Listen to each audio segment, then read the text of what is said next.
Perspective is everything, and the Reds have been showing signs of returning to that playoff conversation.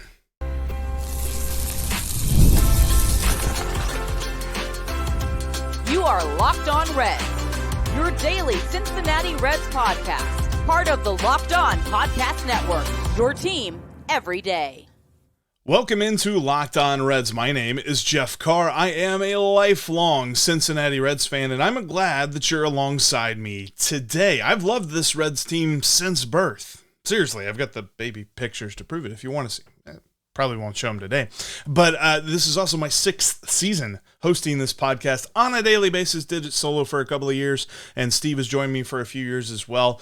And look, Locked On Reds is for everyone. I want to make this show for everyone. We're going to be positive because I love this Reds team, and honestly, positivity just reigns when it comes to baseball. Like, if you can't be positive about baseball, I don't know what to tell you, because I always have been. We're also going to dive into geeky numbers and overreact to the movements of the marathon of the MLB season, because quite frankly, that's just what we do. And everydayers will know. If you're not an everydayer, I encourage you to become one by subscribing. But I'm glad that you're with me today, because we've got a lot to talk about when it comes to the Reds' opportunity to get one back today. I think the Reds have a good opportunity with Bailey Falter on the mound. There's a number that you're going to look at and say, well, Jeff, there's a good opportunity for that.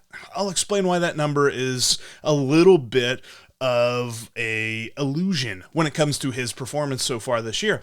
We're going to talk about some things, though, when it comes to this Reds team, and are they building back into the playoffs? I see some good signs. I also see some reasons to be concerned about this. We're not going to be all sunshine and roses here. I know there's some people that love to get in the comments section and say, Jeff's all sunshine and roses about the Reds. But yeah, there's lots to get to on today's episode that is brought to you by Game Time. Download the Game Time app, create an account, and use the code LOCKEDONMLB for $20 off your first purchase. Terms apply. And I want to start first with the positive side of things. Like I said, we love to be positive about these Reds. In the last 22 games, things have been looking up for this team. Now, I pick that specifically because the 22 games before that were horrible. There was a stretch of 22 games where the Reds went 5-17. They're 14-8 in their last 22. And I tend to believe that they are closer to the 14-8 team than they are to the 5-17 team. As much as a 3-game losing streak, which the Reds are currently in, would love to point to the opposite. People want to be negative, and they want to look at what's wrong and blame this guy or blame that guy, or you know, you can blame a bunch of guys.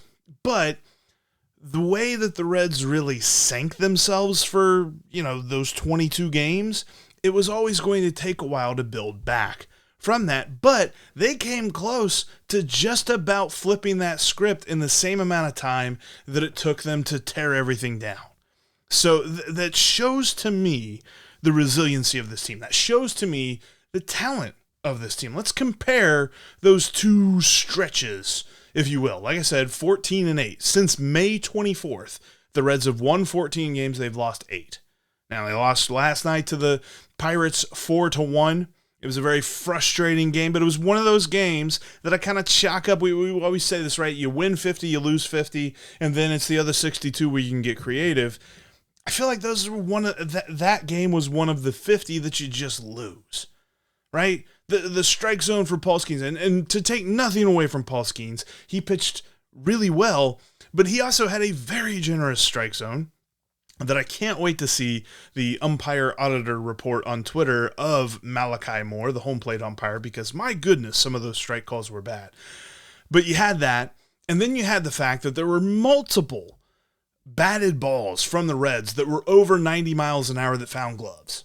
Hard hit balls that normally are hits, they found gloves in the outfield. It was very annoying to watch. It was just one of those games where everything was going against them. And I'll kind of discuss a little bit of the everything going against them concerns and stuff like that in a little bit. But with those 3 straight losses, they're still 14-8. And still, during this time frame, from May 24th through yesterday, the Reds are averaging 4.7 runs per game. During their tough stretch, when they were 5-17, they only averaged 3 runs per game.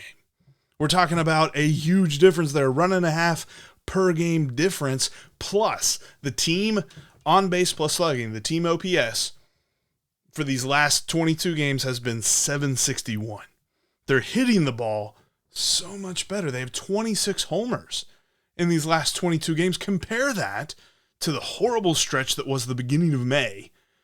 Really, it was just the beginning. It was like the final 2 games in April where you started the San Diego series, and then the first 23 days of May. Well, that was just some bad baseball, man. They only hit 17 home runs at that time. Team OPS during that time was 611. 150 points lower than what it has been for the last couple of weeks. Big difference during that time. We talked about this a little bit.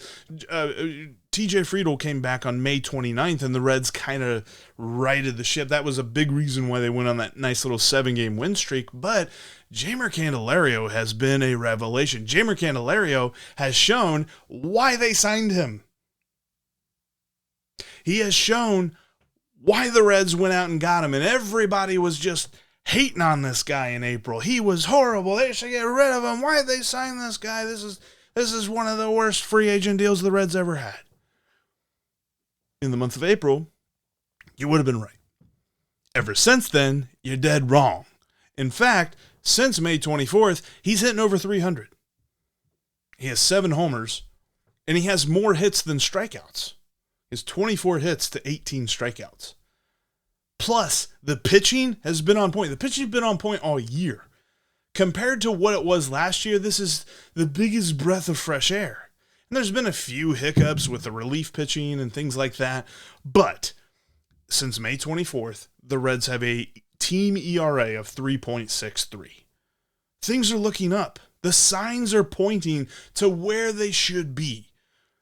As much as losing to the Pirates last night, as frustrating as it was for the Reds to lose that series to the Brewers, I'm still seeing that incremental signs. And sure, there's other things that the Reds need to do, namely beating the Brewers, to make us feel all the way good, right?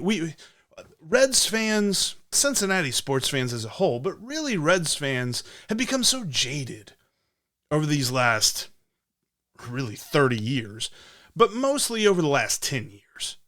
I think there was still a prevailing sentiment of positivity back in 2014 when things started to fall, and then things fell, and then they kept falling, and then they didn't rebuild when they should, and then where are you going to go, and all this other stuff, and it felt like everything was just pointing to the bottom when it came to how you felt as a Reds fan.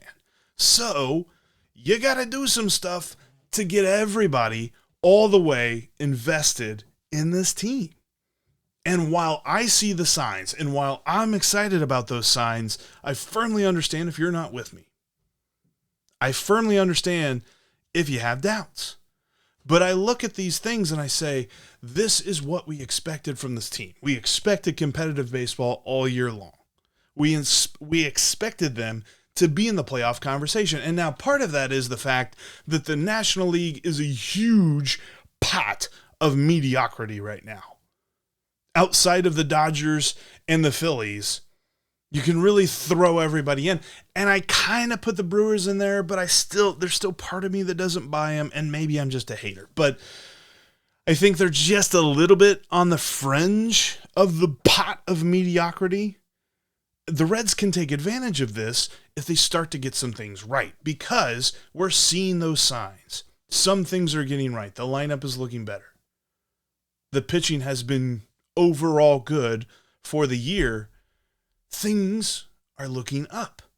But listen, there are a few things to be concerned about, though. I firmly concede that.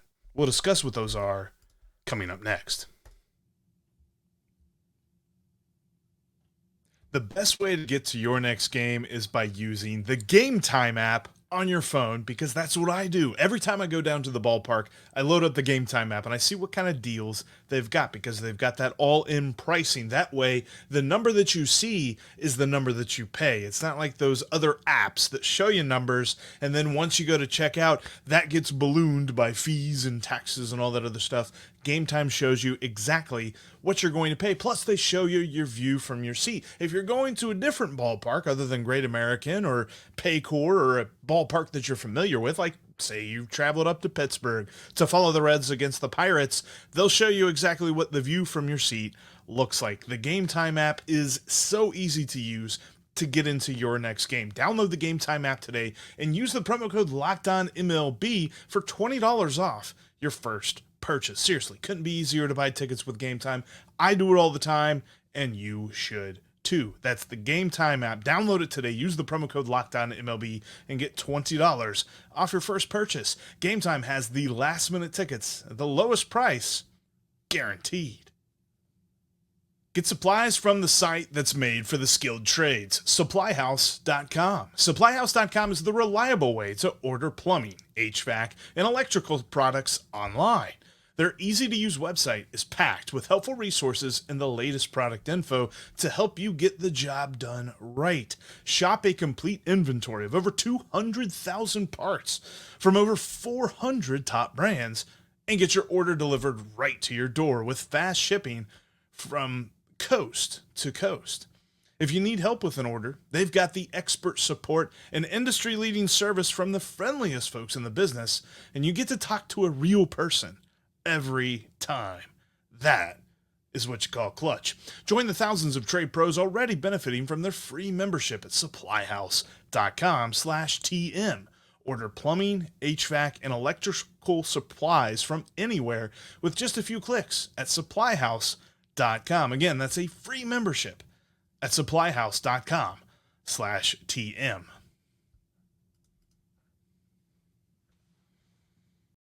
You've got to check out Locked On Sports today. It's a free 24/7 sports streaming channel that is on YouTube and on the free Amazon Fire TV channels app. It comes to you each and every day with the biggest stories in sports from the local hosts of Locked On like myself and Steve, and our national shows that cover every league. Locked On Sports Today brings you can't-miss analysis, opinions, and news streaming 24/7 on the YouTube or on the free Amazon Fire TV channels app. Part of the Locked On Podcast Network. Your team every day. And coming up on the next Locked On Reds podcast, I want to dive into some ideas about the trade deadline. Or at least as we approach that. I mean, we're starting to get into the fringe of trade season and all that other stuff. Where do the Reds fit in to all of that? We'll discuss that on the next episode of Locked On Reds. But right now, all right, so I've told you the good things. I've told you the positive signs, the things that I kind of mark them as like, okay, this is a good sign. But make no mistake, there are concerns. The Cincinnati Reds are leaning on, they are betting on their young players. They're not rookies anymore. They're sophomores. They're second-year players. Some of them really haven't even played a full year yet. But they are betting on these young players that are completely unproven. The whole idea of, you say when a guy is struggling, you say, well, look at the back of his baseball card. He'll figure it out. There really isn't a back of the baseball card to this Reds team for the most part. And that is why you can look at this and say there's still plenty of concerns. Here recently, especially with the Brewers series, because it feels like the Brewers always get the breaks. But I keep thinking, I'm like, man, there's just so many breaks that are going against the Reds. I said it about this Pirates loss. I said, man, it feels like everything is going the Pirates' way. And the Pirates didn't even play, at least in the lineup side of things, didn't even play that amazingly. And there were a few key plays where Elly gets picked off first by Paul Skeens, and then Nick Martini gets picked off first by former Red Aroldis Chapman. And there's different things like that where it's like, I don't necessarily know that it was completely Elly's fault or completely Nick Martini's fault, because I thought those were great pickoff moves. I mean, Paul Skeens gave Elly the best pickoff move he has ever seen. And then Aroldis Chapman has always had that pickoff move in his back pocket when he needs it. And he usually surprises people because it's like, well, he's worried about throwing 100 to the plate. He's worried about throwing his slider or, hitting the strike zone, all this other stuff. And then, bam, he nabs you. Nick Martini wasn't even really leaning toward toward second. He just got by a really good move. But it feels like there are these cases where it's just like, man, when are the Reds going to get some breaks? But are these breaks more? Is there something more to them? I think you kind of look at a few of them like, all right, the one-run thing, the one-run game thing. Last night, not a one-run game, 4-1 loss, but this season, they are 5-12 in one-run games. Last season, they were 34-29. They played in a lot of one-run games. And it feels like they're going to continue to play in a lot more one-run games this season. But everybody always says, well, that's a stat that kind of writes itself. But I think it's a stat that writes itself over multiple years. We always talk about sample size with players and things like that. Team statistics are very different. And this one-run game record usually is a year-to-year thing. If you have a good year, you can probably expect a bad year to be coming. So I don't necessarily think that is just going to write itself based on, the law of averages or whatever. That is something that's kind of indicative of the details. And that's my biggest issue with our Redlegs is that the young players and all the talent, but all of the unproven talent that the Reds have, they miss those details sometimes. Okay, the thing that keeps coming to mind, there was a play yesterday where Elly was running to his right, trying to get a ground ball, and as he went to scoop it up with one hand, there was just enough of a bounce that it hit his wrist. It hit like the edge of his glove instead of the pocket of his glove. So he wasn't able to make that play. He booted that ground ball. It ended up, it didn't amount to anything, but it's little plays like that is what lost the Brewers series, because the Brewers made those plays every time, especially their outfield. It felt like if the outfield had to make a throw, they made it. Yesterday there was a situation where you had a ball hit to right field. It was a ball by Rowdy Tellez, and you had Oneil Cruz on first, sorry. And he rounds second, and the ball, instead of throwing it to Elly, who's your cutoff man, they try to throw it to second to get Rowdy Tellez. And I don't blame him. Rowdy Tellez is kind of a slow runner, but if Oneil Cruz had been paying more attention, he probably could have come around to score. And he did on the next ground ball anyway. But I digress. It's little details like that kind of bug me a little bit. And those little details do come from a bad fielding team. There's no way to sugarcoat the Reds as a fielding team. They're 25th in defensive runs saved, which is a metric, that they use for fielding. There's two metrics that I really trust. Fielding statistics are rough, but defensive runs saved is solid. The Reds are 25th in that. They're 21st in outs above average. Both of those, by the way, are negative. It's a scale where 0 is average. Obviously, negative is below average. The Reds are below average in both. It's just little plays here and there that they just miss. That's been the toughest thing to watch about this team, is it feels like there are details that go not unaddressed, but they don't have that ability yet. They don't have that experience yet to get those details right.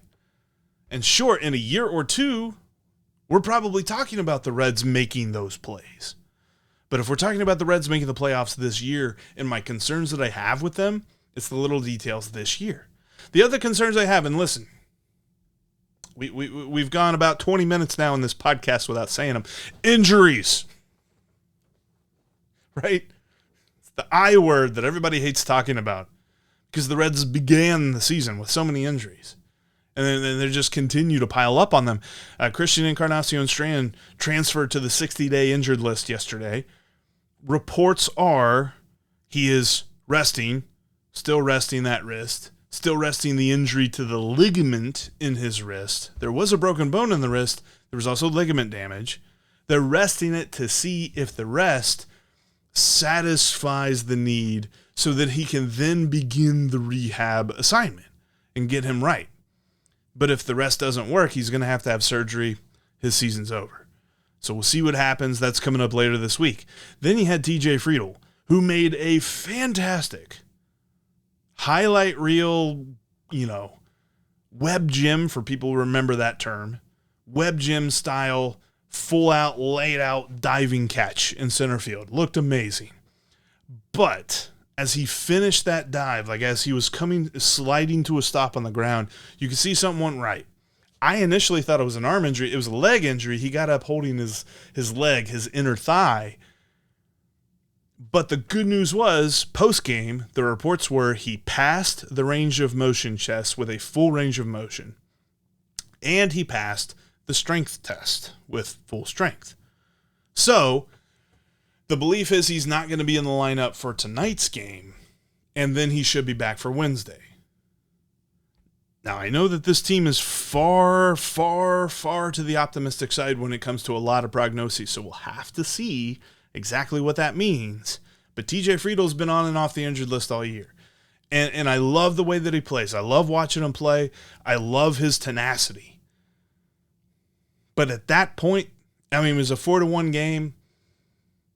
If the ball falls, is it that big of a deal? No, because there's nobody on base. It could have been a double, could have been a single, whatever. But again, base is empty. That didn't save a run or anything like that. I don't know. That's one of those tough things where you can't ask a guy to be a different player because it just doesn't work that way. But we'll see. Hopefully he is fine, and we'll see him back on the field on Wednesday. But this team is so close. But it might be too young to cover up these little misses and details that they have. Tonight's starter for the Pirates is having the best year of his career, according to one statistic. So we'll look at how the Reds lineup should attack him tonight.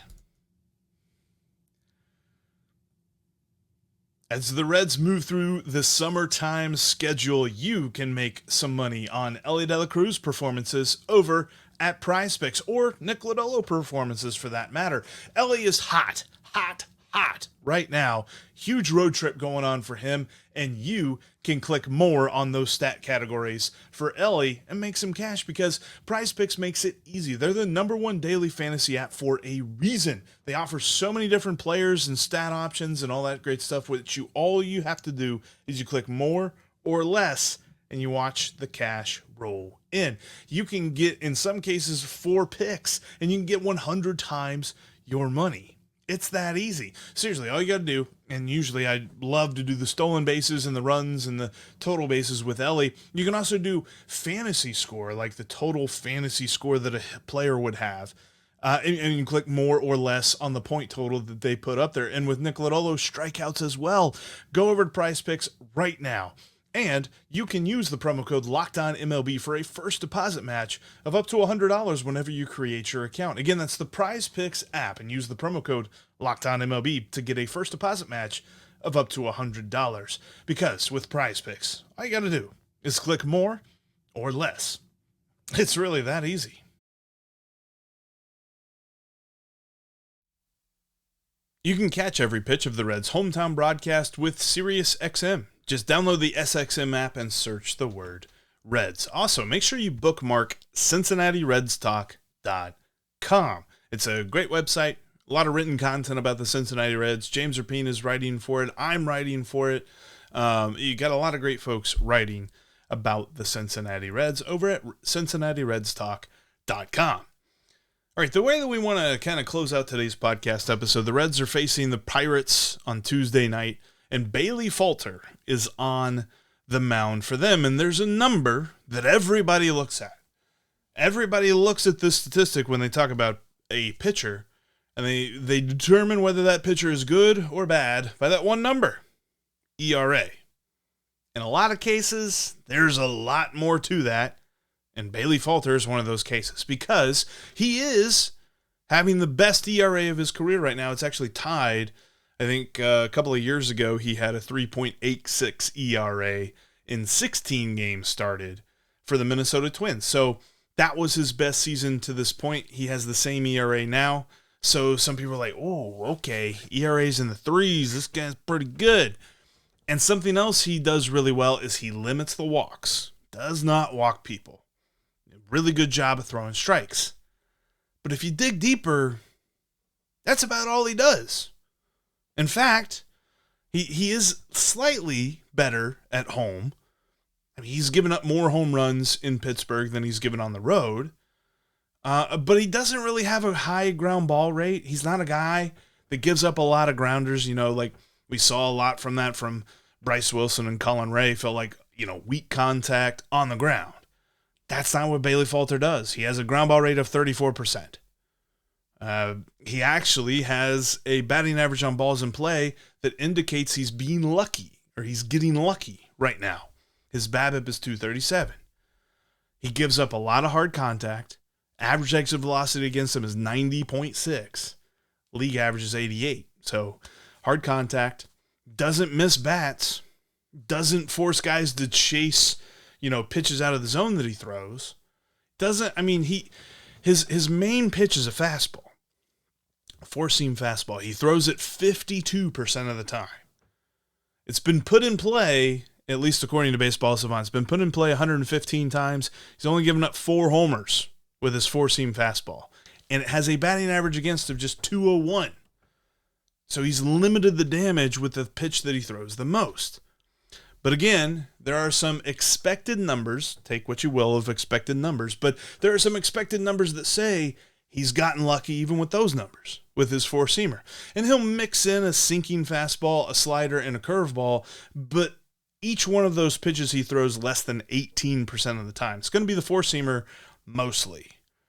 The Reds just need to stay aggressive. Don't expect pitches outside the zone. Don't expect walks. In fact, and it feels like there are games where the Reds kind of get bit by this, but this feels like the kind of game that you go up there swinging. You go up there expecting a fastball in the zone and expect to crush it. Now, it's way different, right? Way different from Paul Skeens. Paul Skeens averaged 99 miles an hour. Bailey Falter averages 92 miles an hour. So you can bet that maybe there's a little bit of movement. There's not a lot of spin on his four-seamer. It's not like it's otherworldly. So that'll be interesting to kind of see what the four-seamer does. But the numbers don't point to a imposing pitch. And the numbers don't point to an imposing pitcher. That's going to be the hard part about this, right? It feels like the unimpressive pitchers are usually the ones that shut down the Reds. But this is a guy that this lineup should score against. This is a guy that this lineup should beat. I'm going to say it. And especially with Nick Lodolo on the mound, I expect the Reds to win tonight. Just how it is. I want to close out today's episode with something new. We don't do this a whole lot, and I feel like we should do this a little bit more here on the podcast because we love covering the entire system. We get the chance every so often to talk to a minor league player, a prospect, or something like that. We got the chance last year to talk to Matt McLean and Spencer Steer, and talk to a couple other great. Connor Phillips was on the show, different things like that. So the Reds system is still pretty deep. Still some interesting guys that are playing. Noelvi Marte, he's going to be back in action tonight. Louisville, as he's getting ready to return, we're getting closer to that suspension being over. Louisville is in Omaha for the next 6 days. Omaha! To face the Storm Chasers, the Omaha Storm Chasers. That just seems seems right. AAA affiliate for the Royals. You got Lyon Richardson pitching tonight for Louisville. Lyon Richardson is interesting because you remember that name from last year. but he's not pitched well in AAA this year. He's got an ERA over 5. And I think that he's still on the list of like people the Reds could give a look at, which, by the way, bury the lead. Carson Spires pitched amazing. Okay, not amazing. Carson Spires pitched fine. There's going to be a bunch of people that jump all over the fact that I said amazing. Guy gave up 4 runs in 6 innings. But to be honest with you, after that first inning, I thought Carson Spires was going to get pulled a lot quicker than he did. Still gave the Reds 6 innings. The Reds only used 2 pitchers last night in a loss. That's pretty remarkable. But anyway, Louisville is in Omaha for the next 6 days. Louisville's actually not back home until July. Most of the Reds affiliates, I think I see Chattanooga is home for the last week of June, but everybody else is on the road for the rest of June. Chattanooga is in Pensacola for the week, and their rotation's not been set. Rhett Lauder pitched on Saturday, but he only threw 2 2/3 innings, mostly because he threw 30 pitches in the 3rd inning. And the Reds kind of have a standing organizational rule. I saw our friend Doug Gray over at Reds Minor Leagues talking about this. He threw 30 pitches, and the Reds have an organizational rule that if a pitcher throws 30 pitches in an inning, they're pulling him because something ain't right, and they got to work on something. So that's what happened with Rhett Lauder. He gave up 5 hits and 2 runs in those 2 2/3, but when you throw 30 pitches in an inning, the Reds are going to pull you.